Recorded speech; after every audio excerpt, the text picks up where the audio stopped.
Жизнь новорожденного хрупкая, беззащитна, и даже малейшая угроза может стать роковой. Но современная медицина, благодаря высокому профессионализму врачей и передовым технологиям, способна творить настоящие чудеса. Именно таким видят этот случай в перинатальном центре. Врачи там успешно провели сложнейшую операцию трехнедельному малышу с диагнозом пилоростеноз.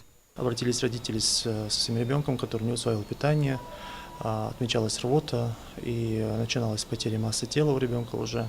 При обследовании и осмотре совместно с хирургами был выставлен диагноз пилоростеноз, который означает, что часть кишечника не пропускает еду дальше по кишечному тракту. Выставив диагноз, ребенок был подготовлен к операции и была проведена лапаротомия, то есть полостная операция.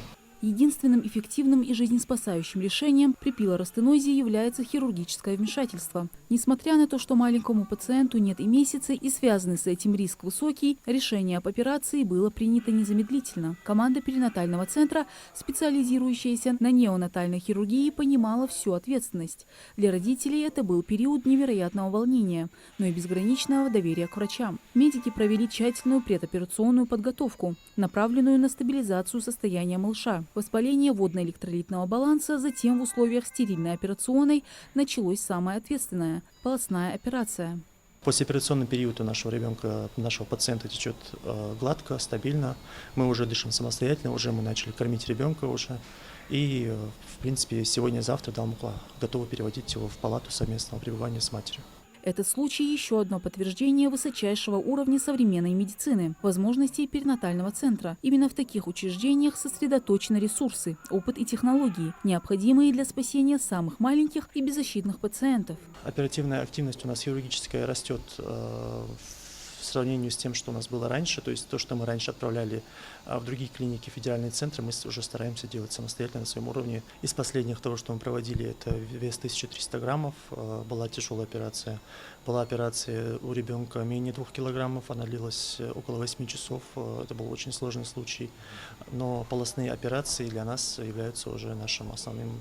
В плане хирургической активности это наше занятие, это именно операции на ЖКТ, это деформальные грыжи, которые являются одной из сложнейших патологий вообще, в принципе, неонатальной хирургии, но у нас уже есть опыт проведения таких операций.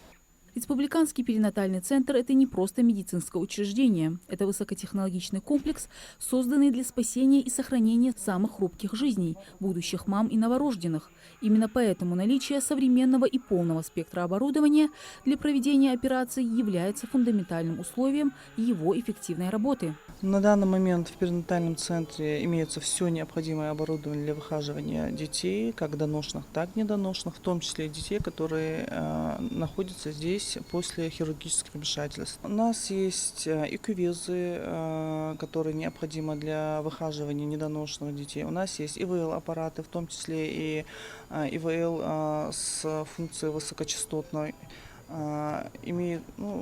Все необходимое имеется у нас.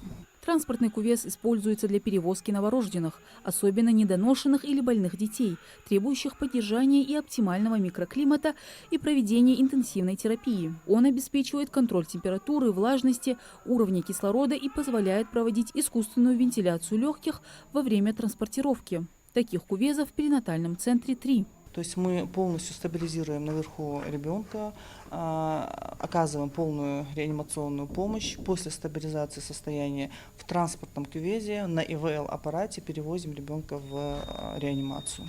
На данный момент в Республиканском перинатальном центре находятся 3 детей после хирургических вмешательств. 2 из них в отделении реанимации. 1 переведен в отделение патологии новорожденных и готовится к выписке с положительной динамикой и в удовлетворительном состоянии. Статистика выживаемости новорожденных после хирургических вмешательств в медучреждении положительная. Если 3 года назад по динамике, по количеству операций было 18-19 операций в год, то 23, 24 и уже больше полугода 25 года за год у нас доходит до 30 операций. И практически всех детей мы выписали домой. Делать все возможное, чтобы сохранить показатели детства на высоком уровне и повышать их. Дарить каждому недоношенному ребенку шанс на полноценную жизнь – это главная цель медучреждения. Мадина Цора, Султан Булгучев, Магаз 24.